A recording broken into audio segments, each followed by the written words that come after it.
Imagina a seguinte situação, tipo, e se por mais de 2 milênios a humanidade inteira estivesse interpretando o maior erro de software do universo como se fosse uma doutrina religiosa super sagrada? Isso soa como o roteiro de um filme de ficção científica, logo de cara. Totalmente. Mas pensa nisso por um segundo. E se aquela figura divina violenta, sabe, super estrita e punitiva lá do Antigo Testamento, não fosse apenas uma fase mais dura de Deus que depois deu uma evoluída? Pois é, e se na verdade a gente estiver olhando para um sistema operacional completamente diferente? Tipo um código corrompido que precisava urgentemente ser derrubado. Exatamente isso. E é por isso que hoje a gente vai fazer uma imersão profunda nesse tema. A gente vai colocar toda essa tapeçaria milenar da teologia sob a lente fria e calculista de um engenheiro de software. O que é uma mudança de paradigma enorme, né? Porque geralmente o campo da teologia é dominado por aquela linguagem mais suave, interpretativa, onde o mistério simplesmente não deve ser dissecado. Sim, a galera aceita os dogmas e pronto. Mas a nossa missão na análise de hoje é desvendar as engrenagens de um conjunto de documentos incrivelmente densos. Estamos falando da famosa Tese 57 e da TGIB System, que é a Teoria Geral da Iniquidade e Babilônia. E o que essas fontes fazem é aplicar o que os autores chamam de engenharia reversa metafísica aos textos sagrados. É importante frisar para quem está ouvindo que não é uma leitura devocional, de forma alguma. É quase uma auditoria forense, né? Exato. É uma auditoria baseada em dados textuais puros. Eles analisam os padrões de comportamento descritos na Bíblia como se estivessem, lendo o código-fonte de um programa de computador mesmo. Certo. Vamos desempacotar isso. O nosso foco principal hoje é entender a equação de desconexão ontológica. É um cálculo matemático literal criado para medir a incompatibilidade entre o sistema de controle de Mammon e o software de luz. Eu sei que soa hipercomplexo com termos tipo hardware mineral e tudo mais, mas a essência é fascinante. O que é fascinante logo de cara é a conclusão radical dessa auditoria. Os documentos propõem uma ruptura ontológica total. E quando a gente diz total, estamos falando de 0% de continuidade entre a matriz do Antigo Testamento e o Pai revelado por Jesus. Caramba, 0%? Isso subverte completamente aquela ideia tradicional da revelação progressiva que a gente sempre aprendeu? Aquela ideia de que Deus precisava ser durão no passado e depois ficou mais amoroso, sabe? As fontes descartam isso completamente.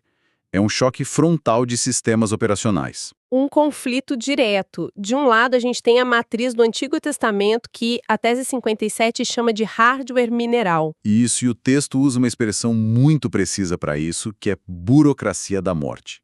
É um sistema estático, literalmente baseado em pedra, regras rígidas, onde a ferramenta de gestão é o medo.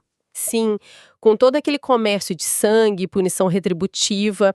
E lendo as fontes, fica claro que esse sistema de pedra não é gerido pelo criador original, mas sim por uma entidade técnica classificada como usurpador ou o querubim da iniquidade. É um tribunal de pequenas causas que nunca fecha, onde a humanidade está sempre devendo. E em oposição a isso, Jesus é apresentado não como um reformador, mas como o software de luz ou o software de Zoe, que é vida em grego. E eles deixam muito claro que ele não veio fazer um mero update, né? De jeito nenhum. Ele não veio instalar um antivírus na lei de Moisés. Ele veio executar um system overwrite, uma sobrescrita completa de sistema. Para a galera tentar visualizar isso, eu pensei numa analogia. É como pegar o mais moderno sistema de inteligência artificial de hoje, super complexo, e tentar rodar num disquete de um computador dos anos 80. Nossa, não ia rolar de jeito nenhum. Pois é, o sistema antigo simplesmente não tem arquitetura para processar a graça. Ele dá tela azul, dá erro fatal, ele crecha. Essa analogia é excelente para ilustrar a incompatibilidade de kernel que as fontes detalham. E se a gente conectar isso ao quadro geral, é exatamente assim que eles interpretam a parábola do vinho novo em odres velhos. Ah, então não é só uma metáfora bonitinha sobre aceitar o novo. Não mesmo, é sobre física de sistemas. O odre velho explode porque a sua estrutura rígida não tem elasticidade para a liberdade incontrolável do software de luz. Eles se destroem mutuamente. Tá, mas se o sistema antigo é esse hardware corrompido, a pergunta que fica martelando é como esse vírus original começou? porque a história não nos leva para o Éden, né? Não, a arquitetura da iniquidade começou antes mesmo da humanidade. Os primeiros módulos da TIG System mapeiam esse colapso passo a passo. E tudo começa com o núcleo do problema, que eles chamam de Avon. E aqui entra um ponto super importante. Eles não tratam a iniquidade como um pecado moral ou desvio de conduta, mas sim como um colapso estrutural, certo? Exatamente. O documento define o Avon como uma curvatura interna. Imagina um bit invertido no código. Originalmente, a entidade funcionava como um espelho, refletindo luz, mas aí ela se curvou para dentro. A luz parou de fluir e começou a ser retida num ciclo infinito de autoobsessão. Isso é muito louco de pensar. E como ela para de receber da fonte original, ela precisa declarar autonomia. É o segundo módulo, o ego. A entidade diz que será sua própria fonte. Mas ela não gera energia, ela só retém. Então, como ela sobrevive no meio desse vácuo? É aí que entra a invenção mais destrutiva do universo, o recular. É o processo principal, a gênese do comércio espiritual. Ah, então é aí que a graça vira mercadoria? Sim, tudo vira produto negociável. É a fundação do sistema de Mammon.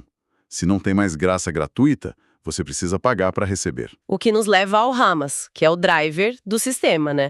A violência. Porque se o sistema exige pagamento e a pessoa não quer ou não pode pagar, a violência vira ferramenta de cobrança estrutural. Perfeito. Retenção, autonomia, comércio e violência. Um circuito fechado. Mas olha só, fazendo o papel de advogada do diabo aqui. Separar o Deus violento do Antigo Testamento do Pai amoroso de Jesus, isso não soa apenas como aquele velho gnosticismo do 2º século vestido com roupas de Vale do Silício? É uma crítica super válida, e os próprios autores da tese 57 antecipam isso. Eles rejeitam o rótulo de marcionismo porque dizem que o gnosticismo era um dualismo puramente emocional e filosófico. Certo, e o que eles fazem de diferente? Eles chamam o método deles de bioexegese sintrópica. É uma auditoria forense baseada em dados. Eles cruzaram mais de 800 versículos, medindo a compatibilidade de atributos. Não é porque eles acham a lei moralmente indigesta, é porque a matemática textual não bate. Exato. As métricas de compatibilidade dão literalmente 0%. Tentar fundir os dois gera um erro lógico irrecuperável. E nós estamos aqui apenas reportando os dados do documento, sem tomar partido teológico. Claro, nossa função é só analisar o material. E entendendo como esse malware funciona, a gente chega no coração da nossa análise. Como sabemos se estamos rodando o sistema corrompido ou o software livre? É aqui que a coisa fica realmente interessante. É o momento de falarmos da equação de desconexão ontológica. E mais especificamente, da versão teia total. Vamos explicar essa matemática de um jeito que não bugue a mente de quem está escutando? Qual é o objetivo desse cálculo? A equação busca quantificar o fator F, que significa fraude ou incompatibilidade. Basicamente, ela mede o grau de saturação do vinho misturado e a eficácia da desinstalação de Mammon. Vinho misturado é quando a religião tenta juntar a graça pura com os elementos de controle, né? Isso. E na fórmula, eles usam uma disjunção exclusiva, o operador booleano XOR. Que é aquele símbolo de um mais dentro de um círculo. Para a galera que não lembra, o XOR significa que é uma coisa ou outra, nunca as duas ao mesmo tempo. São mutuamente excludentes. Exatamente. A equação coloca a variável JV, que é Jesus o Verbo, em disjunção exclusiva com os elementos do sistema corrompido. Tá, e quais são esses elementos tóxicos na fórmula?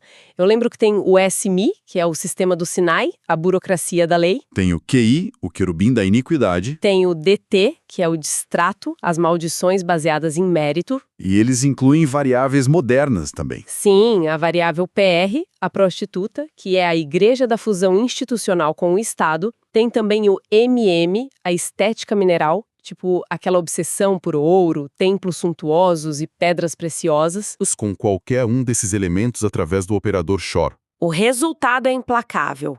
O fator F vai direto para 1. Fraude máxima. A matriz colapsa na hipocrisia. E a única forma de zerar o fator F, de tender à liberdade real, é ativando os elementos purificadores da equação, que ficam no denominador. Que são o BE. o verdadeiro batismo no Espírito, sem ritos institucionais. O VPE, a voz exclusiva do pastor. E o R, o reino interno.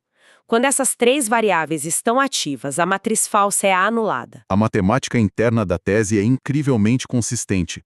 Mas isso levanta uma questão estrutural gigante. Eu já sei até o que você vai perguntar. Se o sistema de Mammon e do usurpador é uma matriz legal, tão blindada e perfeita matematicamente, como é que ela foi quebrada? Essa é a grande virada da tese 57.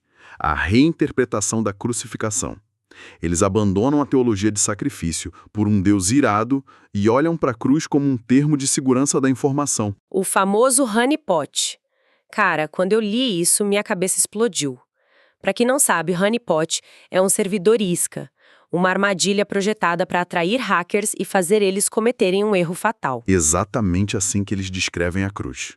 O usurpador comete o que os autores chamam de crime de jurisdição. Explica como rola essa armadilha jurídica. Bom, o sistema do Antigo Testamento tinha a morte como ferramenta legal contra quem quebrava a lei. Jesus entra no sistema assumindo a biologia humana, mas sem a curvatura do Avon. Ele faz o login como um usuário totalmente sem dívidas, ele não deve nada ao banco de Mammon. E aí o sistema de morte, que é cego e violento por natureza, executa a vida. Ele executa o inocente. Em momento algum, assinou nenhum papel com eles. Essa analogia é perfeita. É um abuso de jurisdição tão flagrante que anula todo o contrato. Quando esse crime chega no tribunal, o juiz não só devolve a casa, ele declara a falência da financeira e anula o contrato de todos os clientes. Então, o está consumado lá na cruz foi isso, o fechamento da falência do sistema de dívida. O contrato antigo foi rasgado. Mas a história não acaba aí, né? Porque o usurpador sofreu uma mutação para continuar extraindo energia. O que nos traz para o nosso presente. Como esse vírus opera hoje, na era da inteligência artificial? E aí entra o módulo 16 dos documentos. O protocolo FIP16. Que a galera da teologia tradicional chama de marca da besta. Só que os autores tiram todo aquele misticismo de filme de terror, de microchip na pele e trazem para uma realidade muito mais palpável. Eles descrevem o FIP16 como o estágio final do sistema de Mammon, a digitalização do controle humano.